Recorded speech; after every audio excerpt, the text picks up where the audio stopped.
मी तुझा शायर, तू माझी शायरी. माझी बॅटरी आहेस तू, तुझा मोबाईल आहे मी.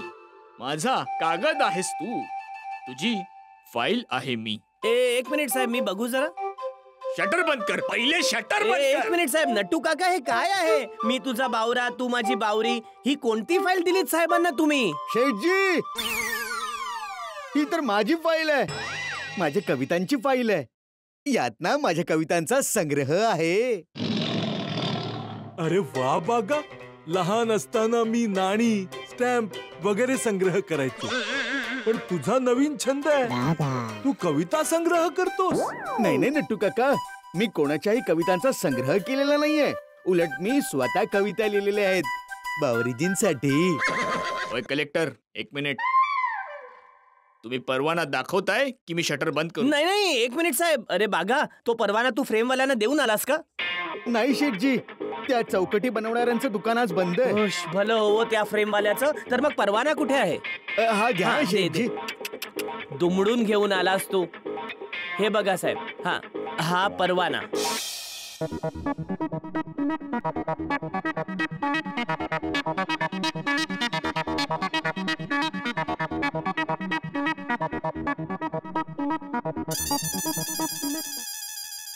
चला हुश.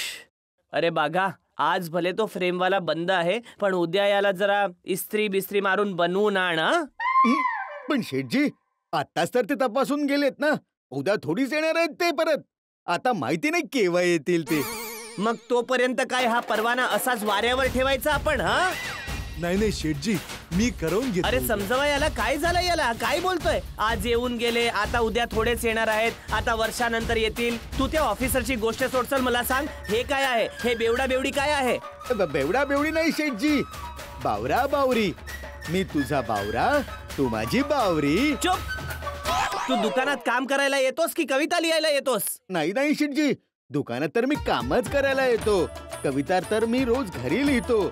मी रोज रात्री बावरीजींसाठी कविता लिहितो. हो, मग घरी कविता लिहितोस तर तुझी फाईल घरी असायला हवी होती ना. दुकानात काय करते? सॉरी शेठजी, पण आज दुकानानंतर मी बावरीजींना भेटणार आहे ना, म्हणून मी विचार केला की सगळ्या कविता बावरीजींना वाचून दाखवेन.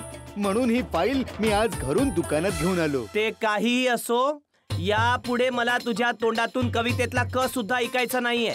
आजच्या नंतर जर ही तुझी फाईल दुकानात पुन्हा दिसली तर या दुकानात ना कविता राहील ना कवी. काही नाही. हे घे, उद्या याला इस्त्री मारून चांगलं बनवून आण. हो शेठजी. चला आता उभा काय आहेस, कामाला लाग बाबा. चला. हा बोल दया. टपूचे पप्पा कसे आहात? का मला काय झालंय? बरा आहे बाबा मी, बोल ना. काय करताय? अरे दुकानात माणूस काय करणार दया, काम करतोय. फोन का केलास बोल. टपूचे पप्पा आता कामात खूपच बिझी दिसतायत. आता जर बोलले की तुम्हाला माझ्यासाठी कविता लिहायची तर बहुतेक रागावतील. घरी येतील तेव्हाच सांगेन. हॅलो हॅलो दया.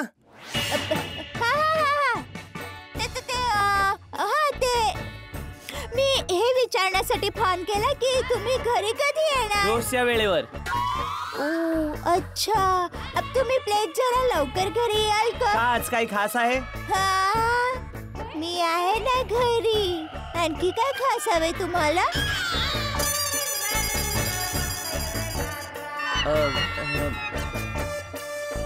बोल दया, फोन का केलास तू?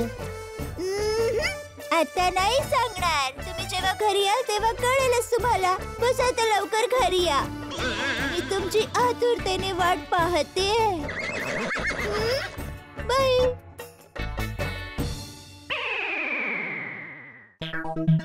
बायको जेव्हा बोलते की ती आतुरतेने वाट पाहते, तेव्हा नवऱ्याने सावध होऊन जायला पाहिजे. आज घरी काही ना काही नक्कीच घडणार आहे. टपूचे पप्पा, आज मी मस्त तयार होऊन माझ्या रूपाची तुमच्यावर अशी जादू करेन की तुम्ही कविता लिहिण्यासाठी जरूर तयार व्हाल. तुम्ही या तर खरं माझे टपूचे पप्पा. खरंच थँक्यू मेहता साहेब.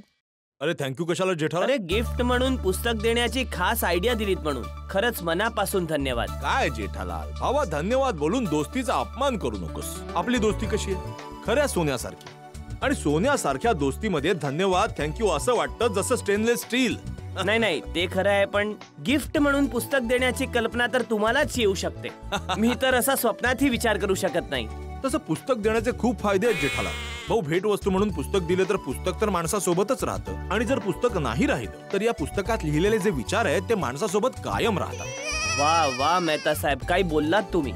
आणि गिफ्ट म्हणून पुस्तक देण्याचा आणखी एक फायदा आहे मेहता साहेब. आणि तो काय? स्वस्तात मांडवली होते. अरे जेठालाल, जेव्हा माणूस कोणाला भेटवस्तू देतो ना तेव्हा भेटवस्तू घेणारा त्याच्या किमतीकडे बघत नाही, त्याच्या मागची भावना बघतो. हो ते तर तुम्ही बराबर बोलताय, पण काय करावं, व्यापारी लोकांची काही नैसर्गिक सवयच आहे की प्रत्येक गोष्टीत ते पैशांची मोजणी करतातच.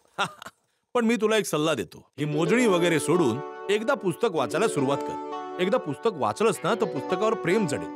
आणि जर माणसाचं पुस्तकावर प्रेम झालं ना जेठालाल, आणि मग तो काही करून ते पुस्तक विकत घेऊन येतो. जसं आता मला बघ, पुस्तकावर इतकं प्रेम आहे की प्रत्येक महिन्याच्या पगारातून पैसे वाचवून एक तरी पुस्तक आणतोच. तुम्ही असं नका समजू मेहता साहेब. बुक तर मी पण घेतो प्रत्येक महिन्याला. तुम्ही एकच घेता, मी तर 2 घेतो. तू 2 पुस्तकं घेतोस? हो, एक चेकबुक, दुसरं पासबुक. जेठालाल, ही 2 बुक जर तुमच्याकडे आहेत ना तर जगातली कोणतीही बुक खरेदी करण्याची तुम्हाला गरजच नाही. तू नाही सुधारणार जेठालाल. चल निघू. तुझ्यासाठी तर वहिनीने स्वादिष्ट पक्वान्न बनवली असतील. मी बघतो अंजलीने काय बनवलंय माझ्यासाठी. अरे नाही नाही, अंजली वहिनींनी पण बघा तुमच्यासाठी काहीतरी चविष्ट बनवलेलं असेल. का? आजकाल सगळ्या लेडीज बायकांची मनस्थिती एकदम छान झालीये. कसा? एक तर उद्या ते लोक विटनर पार्टीचं आयोजन करतायत आणि दुसरं उद्या ते हे पण आहे ना, ते व्हॅलेंटाईन डे. व्हॅलेंटाईन्स. हो, तर त्यामुळे सगळ्या बायका एकदम उत्साहामध्ये आहेत, खूप चांगल्या मूड मध्ये आहेत. बघा अंजली वहिनींनी पण काहीतरी चांगलंच बनवलं असेल. चला बघतो अंजलीचा मूड कसा आहे आज. चला ओके, थँक्यू. Okay. अरे सॉरी, अरे.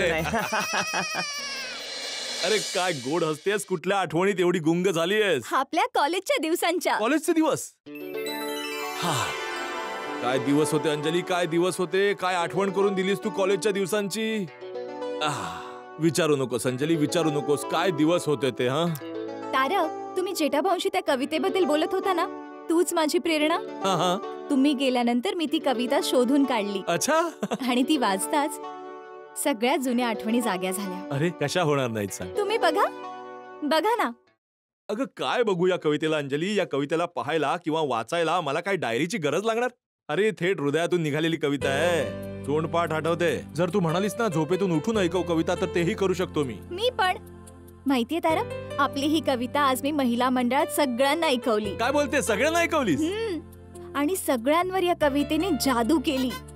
ऐकल्यानंतर सगळ्या जणी तुमची स्तुती करत होत्या. काय काय बाई, काय म्हणत होत्या? जरा आम्हाला पण ऐकू दे, खुश होऊ देत. म्हणत होत्या की जर तुम्ही तुमच्या बायकोसाठी इतकी छान कविता लिहू शकता, मग त्यांचे नवरे का नाही? म्हणजे हे की सोसायटीतल्या सगळ्या बायकांनी हे ठरवलंय की त्या आपण आपल्या नवऱ्यांना त्यांच्यावर कविता लिहायला सांगणार आहेत. तुझ्या म्हणण्याचा अर्थ असा आहे की उद्या व्यापारी जेठालाल, यंत्रज्ञ सोढी, शिक्षक भिडे आणि शास्त्रज्ञ अय्यर, डॉक्टर हाती बसून कविता लिहिणार. अहो हो, आणि फक्त लिहिणारच नाहीत, विंटर पार्टी मध्ये त्यांची लिहिलेली कविता सगळ्यांच्या समोर वाचतील सुद्धा. मेलो आता. हा नाही काही नाही, तू काहीतरी म्हणत होती. विचार करा ना तारक, उद्या व्हॅलेंटाईन्स डेच्या पार्टीमध्ये नवरे आपल्या बायकांना स्वतःची लिहिलेली कविता ऐकवतील. अख्ख्या पार्टीमध्ये प्रेमाचा रंग उधळला जाईल. अरे पण प्रेमाचा रंग कसा उधळला जाईल अंजली? अरे भाऊ, लोकशाही आहे, तानाशाही थोडीच आहे की भाऊ बायकांनी सांगितलं आमच्यावर कविता लिहा म्हणजे लिहा. अरे त्यासाठी सगळ्या पुरुषांना मान्य सुद्धा करावं लागेल. आणि कविता लिहिणं एवढं सोपं नाहीये. त्यांना मानावंच लागेल. माहितीये, या कवितेमुळे तर गोकुळधाममधले सगळे नवरे कवी बनून जातील. मी तर म्हणते की अरे देवा, वाटतंय माझ्या या एका कवितेमुळे आज गोकुळधाम मधल्या सगळ्या नवऱ्यांवर संक्रांती येणार आहे. माहित नाही माझ्या मित्रांचं काय होईल आता. All the best friends.